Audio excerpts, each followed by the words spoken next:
श्रीवग्गलाकीलक्सोत्रम् लीहींकारवाणे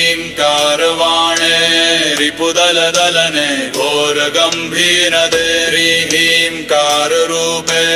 मुनिगणनमिते सिद्धिदे शुभ्रदे pro भ्रौ भ्रौकारनादे निखिल रिपुघटा त्रोटने लग्नचित्ते मातर्मातर्नमस्ते सकलभयहरे नौमि पीताम्बरे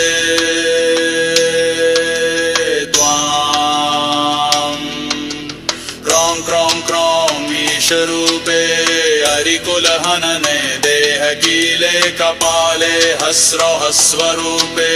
समरसनिरते दिव्यरूपे स्वरूपे ज्रो ज्रो ज्रो जातरूपे जहि जहि दुरितं जम्भरूपे प्रभावे कालिकं कालरूपे हरिजनदलने देहि सिद्धिं परं मे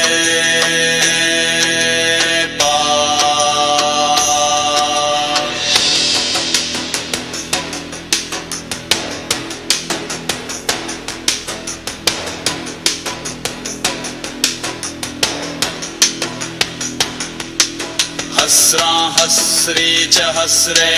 त्रिभुवन विदिते चण्डमार्तण्ड चण्डे क्लीसौकाल विधे सतत शम परे नौमि पीत स्वरूपे द्रौ द्रौ द्रौ दुष्ट चित्त तदन परिणते बाहुयुग्म त्वदीये ब्रह्मास्त्रे ब्रह्मरूपे रिपुदलहनने ख्यात दिव्य प्रभावे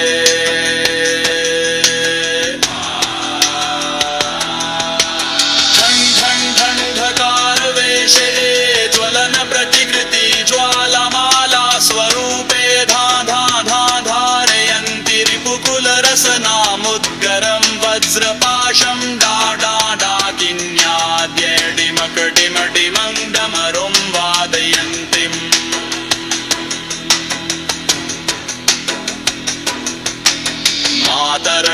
मातर्मातर्नमस्ते प्रबलखलजनं पीडयन्ती भजामि वाणी सिद्धिकरे सभाविशद्मध्ये वेदशास्त्रार्थदे मातः श्रीबगले परात्परत्तरे वादे विवादे तां देहि त्वं शरणागतोऽस्मि विमले देवि प्रचण्डोद्धते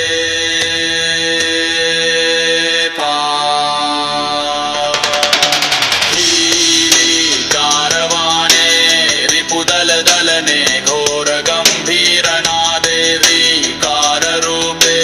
मुनिगणनमिते सिद्धिदे शुभ्रदे भ्रो भ्रो भ्रोकारनादे निखिल रिपुघटा त्रोटने लग्नचित्ते मातर्मातर्नमस्ते सकल भयहरे नौमि पीताम्बरे